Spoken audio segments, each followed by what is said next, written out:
নমস্কার, আমি সুভাষিস আর আপনি দেখছেন আপনার প্রিয় চ্যানেল অজানা সাকসেস। তো ফ্রেন্ডস, আজকের ভিডিওতে আমরা কোনো শেয়ার মার্কেটের স্টক বা ডিসকাস করব না বা অন্য কিছু নিয়ে শেয়ার ডিসকাস করব না। আজকের ভিডিওটা প্রপারলি একটা থাকছে কি, আমাদের যে আপনাদের অনেকের রিকোয়েস্টে আমরা একটা হোয়াটসঅ্যাপ গ্রুপ ওপেন করেছিলাম, যে হোয়াটসঅ্যাপ গ্রুপে আমি কখন কোন স্টকটা বাই করছি, হোল্ড করছি বা কোন স্টকটার এখন ফরমেশন ভালো রয়েছে সেগুলো নিয়ে ডিসকাস করি। আর তার সাথে কি না, প্রত্যেকদিন একটা মর্নিং রিপোর্ট আসতে থাকে, তো যেগুলো আপনাদের ট্রেডিং এ অনেকটা যাতে হেল্প হয় সেই জন্য এটা বানানো। বাট একটা সব থেকে বড় সমস্যা আমি যেটা রিয়েলাইজ করলাম, যে এক্ষেত্রে একটা মিস আন্ডারস্ট্যান্ডিং বা মিস কমিউনিকেশন তৈরি হচ্ছে। কারণ কি, হোয়াটসঅ্যাপ গ্রুপে তো আমি সরাসরি আপনাদের সামনে কথা বলতে পারছি না, আমি জাস্ট একটা এসএমএস করে দিচ্ছি। বাট ওই এসএমএসটাকে অনেকে সঠিকভাবে ইউটিলাইজ করতে পারছে না বা সঠিকভাবে জিনিসটাকে ব্যবহার করতে পারছে না। আর অ্যাকচুয়ালি মানে কি, আমি যেই উদ্দেশ্যে দিচ্ছি সেই উদ্দেশ্যটা সকলে মানে সেইভাবে হয়তো অনেকে নিতে পারছেন।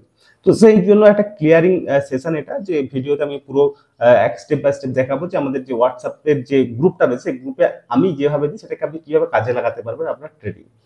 আর আপনি যদি যিনি এখনো ভিডিওটা দেখছেন, হ্যাঁ, আপনি যদি এখনো আমাদের হোয়াটসঅ্যাপ গ্রুপটাতে জয়েন না হয়ে থাকে, ওটা আপনি জয়েন হতে পারেন। এই ভিডিও ডেসক্রিপশনে লিংক দেওয়া রয়েছে। এটা সম্পূর্ণ একটা ফ্রি এর গ্রুপ, ঠিক আছে? তো দেখুন, এবার আমি ল্যাপটপের স্ক্রিনে নিয়ে চলে আসি আপনাদেরকে, যেখানে আমাদের হোয়াটসঅ্যাপ গ্রুপটা আমি ওপেন করে রেখেছি আগের থেকে। তো দেখুন, আমাদের এখানে বেসিক্যালি দুটো গ্রুপ রয়েছে। একটা রয়েছে অজানা সাকসেস নর্মাল একটা গ্রুপ, যে নর্মাল গ্রুপে আপনি সম্পূর্ণ ফ্রিতে জয়েন হতে পারবেন। আর একটা থাকে সাপোর্ট গ্রুপ, যেখানে এক্সট্রা কিছু সাপোর্ট পাওয়া যায়। তো ঠিক আছে, তো দেখুন আমি সাপোর্ট গ্রুপটাতেই জয়েন করিয়ে ওপেন করেছি। তো দেখুন, এখানে যেটা থাকে আমাদের গ্রুপে, হোয়াটসঅ্যাপ গ্রুপে প্রত্যেকদিন একটা কি না মর্নিং রিপোর্ট আসতে থাকে, যেখানে মর্নিং রিপোর্টে কি দেওয়া থাকে না, আজকে মার্কেট কি হতে পারে, কি ব্যাপার না ব্যাপার সেগুলো দেওয়া থাকে। তো ফ্রেন্ডস, এবার এই জায়গাতে আমি স্টেপ বাই স্টেপ আসছি। তখন আমাদের যখন মর্নিং রিপোর্ট আমরা পেশ করব, তো সেই মর্নিং রিপোর্টটাকে আপনি কিভাবে কাজে লাগাতে পারবেন। দেখুন, এখানে মর্নিং রিপোর্টে কি দেওয়া থাকে না, একটা দেওয়া থাকে মোমেন্টাম স্টক, মানে মানে নিফটি কিভাবে আজকে মুভমেন্ট দিতে পারে, আর একটা থাকে যে হাউ টু ওয়ার্ক। এবার এই যে জিনিসটা, আর বেসিক্যালি আমরা সুইং ট্রেডিং করি। আরেকটা জিনিস আমি আপনাদেরকে ক্লিয়ার করে দিই, যারা আমরা সুইং ট্রেডিং করি না, তাদের ডেলি ডেলি মার্কেটে যে ওঠা নামা হলো, ওটাকে বেশি খুব একটা প্রাধান্য দেবেন না। মার্কেট ডেলি ডেলি ওঠানামা করবে, সেটাকে দেখতেও হবে, কিন্তু আমাদেরকে বেসিক্যালি একটা থিম ওয়াইজ চলতে হবে, যে সামনে 10 দিন বা 15 দিন বা 20 দিনের ভিতরে কিরকম মার্কেটের হাওয়া কিরকম চলতে পারে। কারণ কি, নদীর স্রোতের সাথে আমাদেরকে বইতে হবে, তার সাথে আমাদেরকে চলতে হবে। যেমন এখানে কি দেওয়া আছে দেখুন, এই মর্নিং রিপোর্টে যে আজ মার্কেট শুরুতে পজিটিভলি ওপেন হবে, বাট দেখার ব্যাপার সাস্টেন করতে পারছে কিনা। তার মানে কি, আমরা মর্নিং রিপোর্টটা কখন আপনাদের সামনে আসে, মর্নিং রিপোর্টটা গ্রুপে পোস্ট হয় আর 9টার ভেতর, 8:30 থেকে 9টার ভেতর। এবার একটা জিনিস কি, এই যে আজ একটা ডেইলি অ্যানালাইসিস থাকে যে আজ কি হতে পারে মার্কেট। এবার এটা কেন দেওয়া থাকে না, আজকে যেটা কি হতে পারে সেটা একটা ওভারঅল একটা দেওয়া থাকে যে আজকে এটা হতে পারে। বাট দেখুন, মার্কেট প্রতিনিয়ত ওঠানামা করে, প্রতিনিয়ত মার্কেট চেঞ্জ হতে থাকে। সেই জায়গায় মার্কেট ওপেন হচ্ছে 9টা 15 থেকে চলতে থাকে 3:30 পর্যন্ত, আর একটা মর্নিং রিপোর্টটা আপনার আসছে 8:30 থেকে 9টার ভিতরে, অর্থাৎ মার্কেট স্টার্ট হওয়ার আগে থেকে। এবং সেটা যে আপনার 3:15-তে গিয়েও যে চেঞ্জ হবে না, তা তো কোনো মানে নেই না। ওটা আপনার মার্কেট ওপেন হওয়ার আগে থেকে একটা ভিউ আপনাকে দেওয়া হয়, তারপরে কি মার্কেট চেঞ্জ হতেই পারে, প্রতিনিয়ত প্রতি মিনিটে মার্কেট চেঞ্জ হতে পারে। তাহলে এমন নয় যে আজকে এখানে দেওয়া আমি বলেছি, আমার অ্যানালাইসিস বলছে যে আজকে উপরের দিকে যাবে, মানে যে 3:30টা উপরেই যাবে, তার কোনো মানে নেই। যে এটা দেওয়া মানে এখান থেকে একটা বড় রিস্ক আপনি নেবেন না। বেসিক্যালি যেটা আমি দেখাতে চাইছি, সেই থিমটাকে ধরে কাজ করুন। যেমন কি দেখুন, এখানে লেখা আছে যে আমরা যারা সুইং ট্রেডিং করি, আমাদের ডেলি ডেলি মার্কেটের ওঠানামাকে বেশি গুরুত্ব দিলে চলবে না। সামনের 15 থেকে 1 মাসের ভিত্তিতে আমাদেরকে একটা ভিউ বানাতে হবে, সেই ভিউতে কাজ করতে হবে। কেমন দেখুন, এবার এই যে মর্নিং রিপোর্টটা দেওয়া থাকে, এখান থেকে আপনি যারা সুইং ট্রেডিং করেন তারা কিভাবে কাজে লাগাবেন। দেখুন, এখানে কি হয়েছে, যেমন সামনে বাজেট অ্যানাউন্সমেন্ট রয়েছে, তার মধ্যে গভর্নমেন্ট আগের মতো স্ট্রংলি আসতে পারেনি। সো বাজেটে কি হতে পারে, কি হবে, বা কি বলবে, সেটা সেটা একটা ব্যাপার। যদি বাজেট একটু এদিক ওদিক হয়, দেন মার্কেট কিন্তু পজিটিভ মার্কেট পড়তে পারে ভালোই, 8 থেকে 15% ডাউন। তো একটা এখান থেকে একটা ওভারঅল ভিউ আসছে যে সামনে যেহেতু জুলাই মাসে 23-24 তারিখে একটা বাজেট রয়েছে, তো সেই বাজেটে কি অ্যানাউন্সমেন্ট হবে সেটা আমরা জানি না। তাতে করে কি হবে, কোনো স্টক হয়তো খুব দূর দূর করে উপরে চলে যাবে, কোনো স্টক হয়তো নিচের দিকে চলে যাবে। তাহলে এখান থেকে আমরা কি ভিউ পাচ্ছি না, সামনের দিকে একটা গড়বড়ি সিচুয়েশন রয়েছে। তো সেই জায়গায় কি হবে, আমরা সব স্টকে হাত লাগাবো না। আমরা যে সমস্ত স্টক গুলো স্ট্রং স্টক, সেটা আমি দিয়েছি। দেখুন, হাউ টু ওয়ার্ক এখানে দেওয়া আছে যে এখন মার্কেটে যেসব সেক্টর অ্যান্ড স্টক স্ট্রেংথ দেখাচ্ছে সেই সব স্টকে কাজ করতে হবে, but every time should be follow year risk management. কারণ কি কোন স্টকটা উপরে চলে যাবে কোনটা হুট করে নিচে চলে আসবে আমরা বুঝতে পারবো না। তো সেই জায়গায় আমাদেরকে কি করতে হবে না, ওভারঅল একটা ভিউ কি সামনে বাজেট রয়েছে, আমাদেরকে একটু ধীরে চলতে হবে। যেখানে আমরা নর্মাল টাইমে রিস্ক নিতাম 1000-2000 টাকা পার ট্রেডে, সেই জায়গায় আমাদেরকে রিস্কটাকে একটু কমিয়ে দিতে হবে। 1500 টাকা আমাদেরকে 1000 কি 500 নিয়ে আসতে হবে। তো এই জিনিসটাকে, এই থিমটাকে মাথাতে নিয়ে চলতে হবে যে মর্নিং রিপোর্টের কাজ কি। মর্নিং রিপোর্টের কাজ হলো আজকে মার্কেট কি হতে পারে তার একটা বেসিক ধারণা যে আজকে কি হতে পারে। তা বলে এটা নয় যে এটাই হবে, কারণ কি এটা দেওয়া হচ্ছে 8, 8:30 থেকে আপনার 9টার ভেতর, তারপরে মার্কেট শুরু হচ্ছে এখন, তারপরে 4-5 ঘন্টা মার্কেট চলছে। তো মার্কেট প্রতি মুহূর্তে ওঠানামা করতে থাকে বিভিন্ন কারণে। তো এই যে মার্কেট ওপেন হওয়ার আগের যে অ্যানালাইসিসটা, এটাই যে বোঝাই থাকবে তার কোনো মানে নেই, ঠিক আছে। বাট আমাদেরকে ওভারঅল থিমটা নিয়ে চলতে হবে যে সামনে 10-15 দিনে কি হতে পারে, তার ভিত্তিতে আমি এখন কতটা রিস্ক নেব কি কম নেব।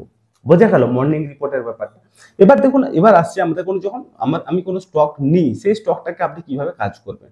সেই স্টকটা অ্যাকচুয়ালি বেসিক্যালি আমরা এটা সাপোর্ট গ্রুপ দেখছি, তো এখানে সাপোর্ট গ্রুপে না স্টকের একদম সম্পূর্ণটা দেওয়া থাকে। বাট আপনি যখন নর্মাল গ্রুপে থাকবেন এত ডিটেলসে দেওয়া থাকবে না। যেমন এই যে অরবিন্দ ফার্মা, যখন ওটা পেশ করা হয়েছিল তখন যে সোমবার দিন এটাকে দেওয়া হয়েছিল, তো সোমবারে এটার দাম ছিল 1317 টাকা।